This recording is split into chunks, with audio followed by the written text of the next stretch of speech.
Hey everyone, another really fun build for you on Elden Ring, and it's actually an adaptation of an existing build I already had that's been improved because of the new equipment in the DLC. So this build is the Barbarian Berzerker build, and it works by trading using the Barbaric Roar and creating a true combo that can't be rolled out of once they're caught in it, that can essentially um, instantly kill most other players. And then during PvE, we also make use of the Melania's rune to allow us to just go full berserk and trade while getting life, like significant portions of our life back. Because the way Melania's rune works is that when you take damage, you have a small window to do damage in return and then recapture some of that health. So let's look at the talismans here and the items and the way that all of this synergizes together. So we're going to be using the heavy warped axe for one, because this is the S scaling strength axe that is a regular axe, not a great axe. And the reason we're wanting a regular axe is that the 3-hit combo from Barbaric Roar becomes the true combo rather than the ones that can be rolled out of with the heavier ones. So if you land that attack at any point in the chain, they're going to take all the subsequent hits. And if you land all three, that should be more than enough to kill any players, unless they're running the absolute heaviest armor, but even still, they'll have like just a sliver of health left that you can finish off easily. We do have the Twin Bird Kite Shield just so that we have an option for parrying or blocking into guard counters, or just blocking any certain ashes of war and whatnot that are very difficult to trade into, as well as against a lot of like animals in PvE, like dogs, the flying birds here. They can be annoying to try to time trade, so it's nice to just have the option to block it and then immediately retaliate with 0 damage taken. The ritual shield not only looks like a like a barbarian sort of shield, but it also has a really cool effect, which is that when we get into low health, it's going to give us more defenses and attack. It's not a huge buff, but every little bit counts, and so we're definitely going to take that. The armor is just for the aesthetic, but it is efficient and it does work, especially if you run the Bull Goats talisman, because we are going to be swapping this 4th talisman slot. So we're at 60 poise now, but if we put on the Bull Goats, we get up to 80. If you really want to go more poise heavy, you can start off at 75, which is a great breakpoint, but you can get to 101 if you run the Bull Goats talisman now. So I do find it less good in PvP though, because having this armor on makes people much more willing to trade. They don't think you're that tanky, and they will be more likely to trade if you're running a lighter armor than if you're running super heavies, where they're going to be very cautious and looking to just poke and back out. So I do prefer to actually run this armor, and I don't even use the Poise Talisman because we're going to use the Hyper Armor from Barbaric Roar. So when we're swinging the attack, we are extremely hard to poise break, because I think we get about 350 poise during that, so there's very few ways to actually interrupt that trade. In terms of the Roar Talisman, there is something else that I'll mention that I don't take advantage of that often, but is really cool to know. The Roar Talisman, if you activate it and then swap the talisman off, you don't actually lose the buff. So like, if you want, you can put the Roar Talisman in the 4th slot here, do the Roar, and then immediately swap to another talisman that's efficient for that type of boss fight. A favorite of mine being the Blue Feather Branch Sword Talisman, just so that we can further lean into the like Berzerker style, where we can just keep swinging and keep trading to get our health back. Other options that might be contenders too, more stamina is interesting, because if you look at the stats on this build, it's a strength endurance build, which you very rarely see. So endurance is usually just given the bare minimum, but there's some interesting interactions here with the axe. I'll get to that in a second. Let me just finish with the talismans here. So these 3 talismans all directly synergize on the heavy attacks for Barbaric Roar. So I'll show the combo here. It's a 5-hit combo. The first 3 are the first swing, and then the second one is a 2-hit follow, which interestingly can synergize with the Twin Blade Talisman if you're going to go for that. If anyone does survive and tries to trade further, unlikely. You're going to get a massive damage boost on that second 2-hit combo that follows up. At least the last hit of it will get just a crazy amount of damage. It's only really efficient against bosses, but I find there's better options. But it is just an interesting note to mention, because that also improves our lifesteal back. My preferred way to play this character, though, is to run just to in keep with the barbarian playstyle, to run the Erdtree Ashes, and these kind of make you like sort of like a barbarian chief. And every time these guys die, what I prefer to have for my fourth talisman slot is this talisman here, the Dried Bouquet.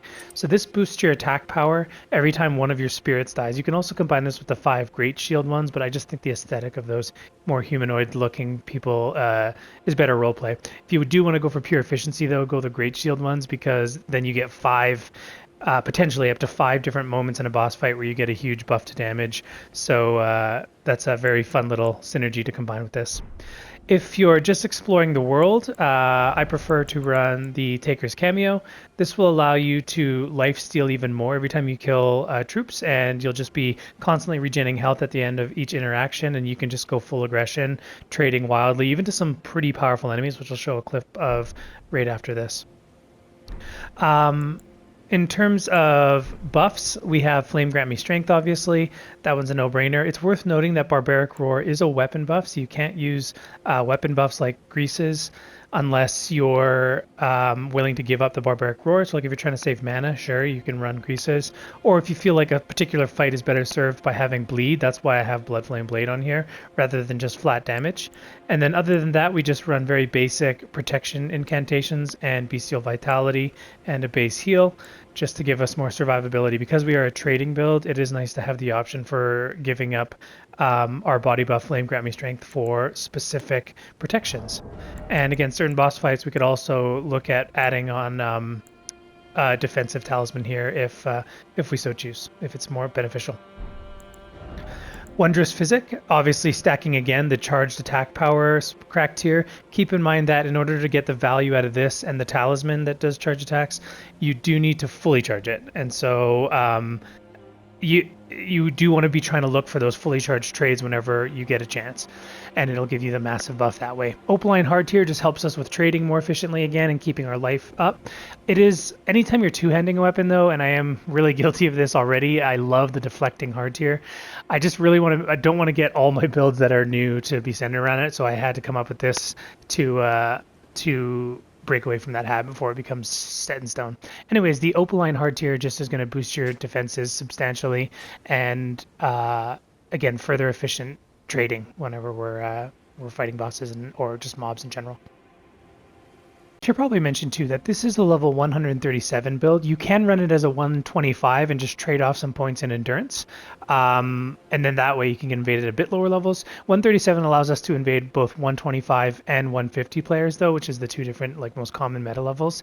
And the endurance really does help you because axes are very stamina heavy, and so we really don't want to be using the green turtle talisman or the green burst crystal tier, because we can put better things in those slots if we can solve that weakness. Now, because the build runs 53 strength, when we're two-handing it, that puts us at the 80 pseudo strength, right? Because when you use a two-handing on a weapon, it gives you gives you 50% more of your strength stat. So we hit the soft cap of 80, at which point there's no point in investing more strength because we're not really going to get that much more damage. But that leaves us with a lot of extra skill points with nowhere really to put it. And that's how this build ended up working out to be a strength endurance build. Is funny enough, and probably the only case that I've actually ever come up with, endurance is actually the best stat to dump all of our stats rather than dex or faith or arcane or even mind, because endurance allows us to do the triple hit combo and the 2-hit combo follow-up if we want and not run out of stamina, because this build does burn a lot of stamina when swinging. Let's take a look here and see what how much stamina we burn. So I need to get these guys aggroed.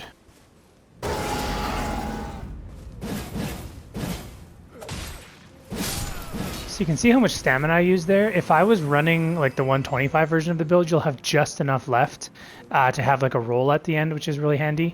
But you can see just how stamina greedy this build can be, and the advantages of just dumping up to 45 endurance, even though our level is surprisingly deceptive in terms of how low we are before we need to start dumping into endurance.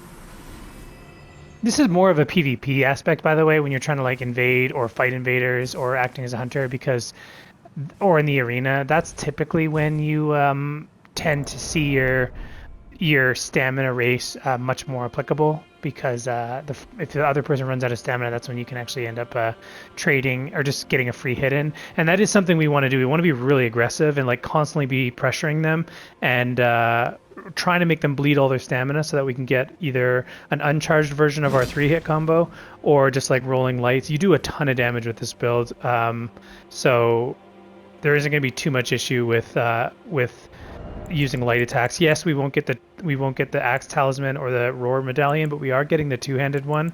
Depending on the talisman we're running, if there's invaders, like if we're able to activate the crusade insignia, then we're going to get a damage bonus that way of 15%. And this is an S scaling at max strength when we factor in our pseudo bonus. So here I'm at Scadu level 2. I just want to show how much damage this build does. I just got to the castle here, and you can see how trading gives you so much of your health back as well. Obviously you don't want to trade into giant hits, but it really helps you stay on top of your health pool, even against powerful enemies. So this will be same idea, Scadu level 2, except this time I'm just going to do the combo into the invader here, Queenly, and just show how ludicrous the damage can be here. Obviously I'm changing up my talismans a little bit because I'm going against what is a quote-unquote boss. I probably don't need the physical defense. I kind of underestimated how much damage this thing does. The grace of gold shall the embrace of Messmer's flame.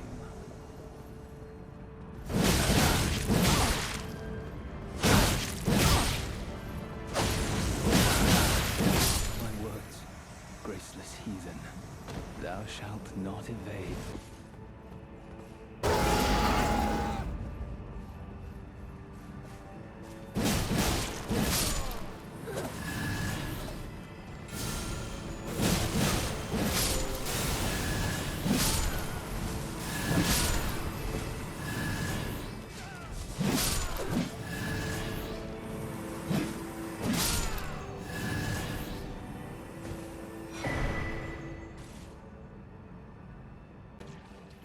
Interestingly enough, when there's lots of low-level mobs and you're running the Moog Talisman, you get a lot more health back, so it becomes even better at going Berserk and just trading into everything.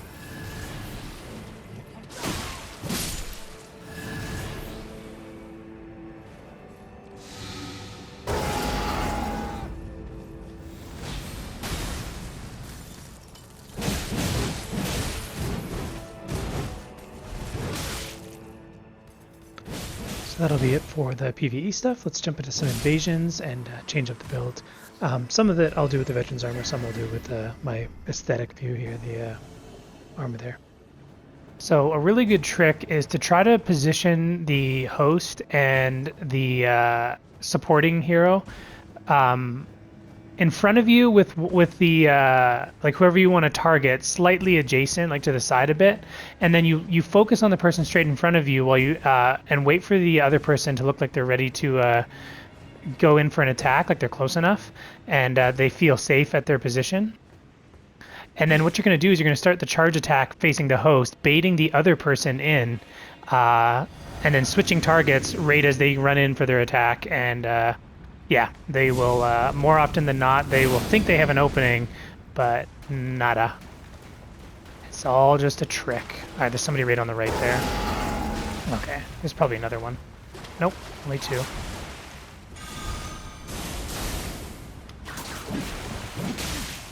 The damage on this build is just insane.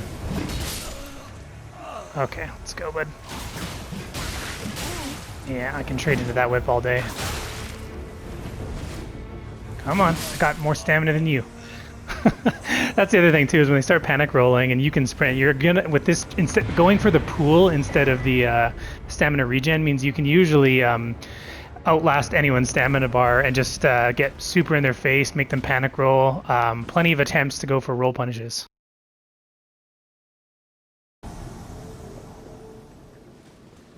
More, what do you call it? Arena and invader wannabes. Camp in the Site of Grace.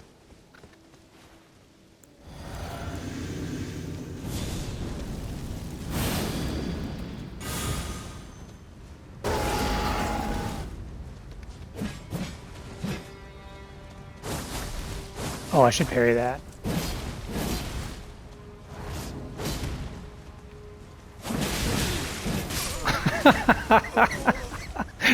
Oh my lord, I love this combo.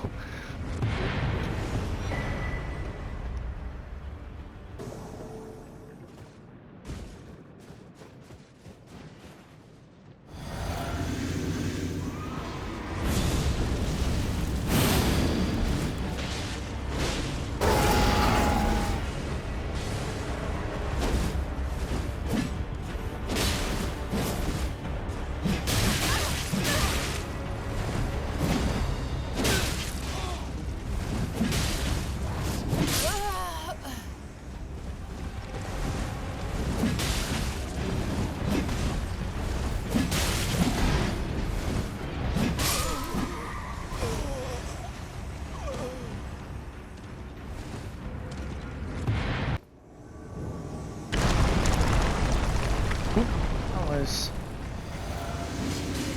unfortunate timing for him.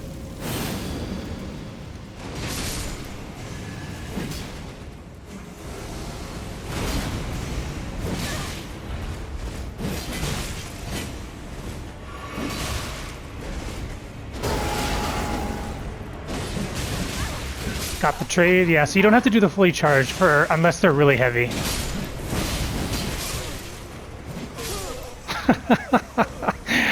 Yeah. This invasion will show one of the weaknesses of the build, which is it's very hard to initiate on people that are light rolling and running away, just because the axe doesn't have a great initiating option. You could do an you could have a side hard swap into a Misericord, just so you can poke people that you've almost finished off and make it easy to, finish the job. I didn't want to do that just because it felt a little bit off the roleplay of the build, but if you just want to go for more efficiency, absolutely throw on a dagger or a thrusting sword and just poke people when they try to do that.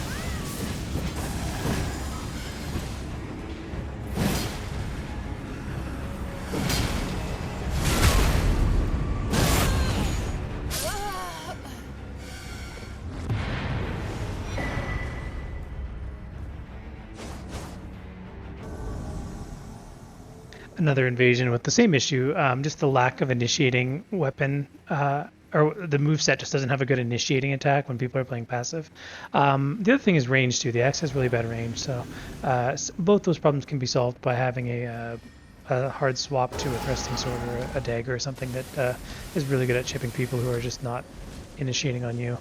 I should also mention too that the running attack is not very good, and neither is the crouch attacks. They hold you still for too long, so when you're chasing people, you kind of want to let go a circle, or assuming you're playing on PS5, and do the standard light attack. It's a lot faster.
right, that's all for this build, you guys. Like and subscribe if you liked my videos. If you're into off-meta builds for various games, especially FromSoft stuff, you'll probably find that I make a lot of content for that kind of playstyle that appeals to those people. And keep watching. Thanks so much, and see you on the next build.